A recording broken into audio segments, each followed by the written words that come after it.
ಕಟಕ್ನಲ್ಲಿ south ಆಫ್ರಿಕಾದ ವಿರುದ್ಧ ನಡೆದಂತ ಮೊದಲ ಟಿ20 ಪಂದ್ಯದಲ್ಲಿ ಟೀಮ್ ಇಂಡಿಯಾದ ಪರವಾಗಿ 6ನೇ ಕ್ರಮಾಂಕದಲ್ಲಿ ಬ್ಯಾಟಿಂಗ್ ಮಾಡಲು ಬಂದಂತಹ ಹಾರ್ದಿಕ್ ಪಾಂಡ್ಯ ರುಚಿಗೆದ್ದು ಬ್ಯಾಟಿಂಗ್ ಮಾಡಿದ್ದಾರೆ.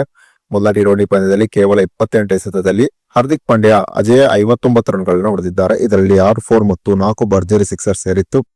ಮೊದಲ ಟಿ20 ಪಂದ್ಯದಲ್ಲಿ ಟೀಮ್ ಇಂಡಿಯಾದ ಪರವಾಗಿ ಅಭಿಷೇಕ್ ಶರ್ಮಾ, ಶುಭ್ಮನ್ ಗಿಲ್, ಸೂರ್ಯಕುಮಾರ್ ಯಾದವ್, ತಿಲಕ್ ವರ್ಮಾ ಒಂದು ಉತ್ತಮವಾದ ಬ್ಯಾಟಿಂಗ್ ಪ್ರದರ್ಶನವನ್ನು ತೋರಲು ಪರದಾಡಿದರು. ಆದರೆ ಹಾರ್ದಿಕ್ ಪಾಂಡ್ಯ ಮಾತ್ರ ಒಂದು ಭರ್ಜರಿ ಆದಂತಹ ಬ್ಯಾಟಿಂಗ್ ಪ್ರದರ್ಶನವನ್ನು ತೋರುವುದರ ಮೂಲಕ ಮೊದಲ ಟಿ20 ಪಂದ್ಯದಲ್ಲಿ ಟೀಮ್ ಇಂಡಿಯಾ 175 ರನ್ಗಳನ್ನ ಕಲೆ ಹಾಕಲು ಹಾರ್ದಿಕ್ ಪಾಂಡ್ಯ ಸಹಾಯ ಮಾಡಿದರು. ಇನ್ನು ಮೊದಲ ಟಿ20 ಪಂದ್ಯದಲ್ಲಿ ಹಾರ್ದಿಕ್ ಪಾಂಡ್ಯ ಒಂದು ಭರ್ಜರಿ ಆದಂತಹ ಬ್ಯಾಟಿಂಗ್ ಪ್ರದರ್ಶನ ತೋರುವುದರ ಮೂಲಕ ಒಂದು ದೊಡ್ಡ ವಿಶ್ವ ದಾಖಲೆಯನ್ನ ಕೂಡ ನಿರ್ಮಿಸಿದ್ದಾರೆ. ಹಾಗಾದ್ರೆ ಹಾರ್ದಿಕ್ ಪಾಂಡ್ಯ ಮೊದಲ ಟಿ20 ಪಂದ್ಯದಲ್ಲಿ ನಿರ್ಮಿಸಿದ ಆ ಒಂದು ವಿಶ್ವ ದಾಖಲೆ ಏನು ಎಂಬುದರ ಕಂಪ್ಲೀಟ್ ಡೀಟೇಲ್ಸ್ ಅನ್ನ ಈ ವಿಡಿಯೋದಲ್ಲಿ ನಾವು ನಿಮ್ಮ ಜೊತೆ ಶೇರ್ ಮಾಡಲಿದ್ದೇವೆ. ಈ ಸುದ್ದಿಯ ಡೀಟೇಲ್ಸ್ ಅನ್ನ ಕೊಡುವುದಕ್ಕಿಂತ ಮುಂಚೆ ನೀವು ಟೀಮ್ ಇಂಡಿಯಾದ ಅಭಿಮಾನಿಗಳಾಗಿದ್ದಲ್ಲಿ ಈ ವಿಡಿಯೋಕ್ಕೊಂದು ಲೈಕ್ ಮಾಡಿ. ಹಾಗೆಯೇ ಶಿವಮ್ ದುಬೆ ಮತ್ತು ಹಾರ್ದಿಕ್ ಪಾಂಡ್ಯ ಇವರಿಬ್ಬರಲ್ಲಿ ನಿಮ್ಮ ನೆಚ್ಚಿನ ಆಟಗಾರ ಯಾರು ಎಂಬ ನಿಮ್ಮ ಅನಿಸಿಕೆಯನ್ನ ತಪ್ಪದೇ ಕಮೆಂಟ್ ಬಾಕ್ಸ್ ಅಲ್ಲಿ ತಿಳಿಸಿ ಕೂಡ. ಮೊದಲ ಟಿ20 ಪಂದ್ಯದಲ್ಲಿ ಟಾಸ್ ಸೋತು ಮೊದಲು ಬ್ಯಾಟಿಂಗ್ ಇಳಿದಂತ ಟೀಮ್ ಇಂಡಿಯಾ ಒಂದು ಉತ್ತಮವಾದ ಆರಂಭವನ್ನು ಪಡೆದುಕೊಳ್ಳಲು ವಿಫಲವಾಯಿತು. ಕೇವಲ 4 ರನ್ ಹೊಡೆದು ಶುಭ್ಮನ್ ಗಿಲ್ ಔಟ್ ಆದರೆ ಸೂರ್ಯಕುಮಾರ್ ಯಾದವ್ ಕೇವಲ 12 ರನ್ ಹೊಡೆದು ಔಟ್ ಆದರು. ಇನ್ನು ಉತ್ತಮವಾಗಿ ಆಡುತ್ತಿದ್ದಂತ ಅಭಿಷೇಕ್ ಶರ್ಮಾ ಮಾರ್ಕೋ ಜಾನ್ಸನ್ ಹಿಡಿದಂತ ಒಂದು ಅದ್ಭುತ ಕ್ಯಾಚ್ಗೆ 17 ರನ್ಗೆ ಔಟ್ ಆದರು. ಇನ್ನು ತಿಲಕ್ ವರ್ಮಾ 32 ಎಸೆತದಲ್ಲಿ 26 ರನ್ ಹೊಡೆದರು.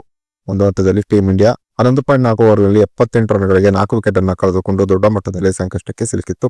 ಈ ಹಂತದಲ್ಲಿ ಟೀಮ್ ಇಂಡಿಯಾದ ಪರವಾಗಿ 6ನೇ ಕ್ರಮಾಂಕದಲ್ಲಿ ಬ್ಯಾಟಿಂಗ್ ಮಾಡಲು ಬಂದಂತಹ ಹಾರ್ದಿಕ್ ಪಾಂಡ್ಯ ಒಂದು ಭರ್ಜರಿ ಆದಂತಹ ಬ್ಯಾಟಿಂಗ್ ಪ್ರದರ್ಶನವನ್ನ ಆರಂಭದಿಂದಲೇ ತೋರಿದರು. ತಾವು ಎದುರಿಸಿದಂತಹ 2ನೇ ಎಸೆತದಲ್ಲಿಯೇ ಕೇಶವ್ ಮಹಾರಾಜ್ ಬೌಲಿಂಗ್ ನಲ್ಲಿ ಒಂದು ಭರ್ಜರಿ ಸಿಕ್ಸರ್ ಅನ್ನ ಹಾರ್ದಿಕ್ ಪಾಂಡ್ಯ ಸಿಡಿಸಿದರು. ಅನಂತರದ ಎಸೆತದಲ್ಲೂ ಕೂಡ ಹಾರ್ದಿಕ್ ಪಾಂಡ್ಯ ಕೇಶವ್ ಮಹಾರಾಜ್ ಬೌಲಿಂಗ್ ನಲ್ಲಿ ಸಿಕ್ಸರ್ ಅನ್ನು ಹೊಡೆದರು. ಹೀಗೆ ಹಾರ್ದಿಕ್ ಪಾಂಡ್ಯ ತಾವು ಎದುರಿಸಿದಂತ ಮೊದಲ ಎಸೆತದಿಂದಲೇ ಒಂದು ಸ್ಫೋಟಕವಾದಂತಹ ಬ್ಯಾಟಿಂಗ್ ಪ್ರದರ್ಶನವನ್ನು ತೋರಲು ಆರಂಭಿಸಿದರು. ಹಾರ್ದಿಕ್ ಪಾಂಡ್ಯ ಇಂಜುರಿಯಿಂದ ಬಂದಿರುವ ಕಾರಣ ಹಾರ್ದಿಕ್ ಪಾಂಡ್ಯ ಯಾವ ರೀತಿಯಾದಂತಹ ಬ್ಯಾಟಿಂಗ್ ಪ್ರದರ್ಶನ ತೋರುತ್ತಾರೆಂಬ ಕುತೂಹಲದಲ್ಲಿ ಟೀಮ್ ಇಂಡಿಯಾದ ಅಭಿಮಾನಿಗಳಿದ್ದರು. ಆದರೆ ಇಂಜುರಿಯಿಂದ ಕಮ್ಬ್ಯಾಕ್ ಮಾಡಿರುವ ಹಾರ್ದಿಕ್ ಪಾಂಡ್ಯ ಒಂದು ಭರ್ಜರಿಯಾದಂತಹ ಬ್ಯಾಟಿಂಗ್ ಪ್ರದರ್ಶನವನ್ನೇ ಮೊದಲ ಟಿ20 ಪಂದ್ಯದಲ್ಲಿ ತೋರಿದ್ದಾರೆ.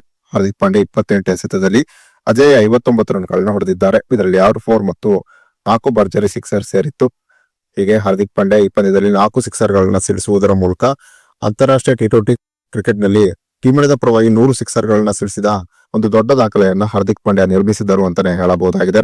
ಹಾರ್ದಿಕ್ ಪಾಂಡ್ಯ ಈ ರೀತಿಯಾದಂತಹ ಒಂದು ಸ್ಫೋಟಕವಾದಂತಹ ಬ್ಯಾಟಿಂಗ್ ಪ್ರದರ್ಶನವನ್ನ ತೋರದೆ ಬಹುದಿನಗಳೇ ಆಗಿದ್ದವು. ಆದರೆ ಹಾರ್ದಿಕ್ ಪಾಂಡ್ಯ ಇದೀಗ ಒಂದು ಅದ್ಭುತವಾದಂತಹ ಫಾರ್ಮ್ ಅಲ್ಲಿ ಇರುವ ಹಾಗೆ ಕಾಣುತ್ತದೆ.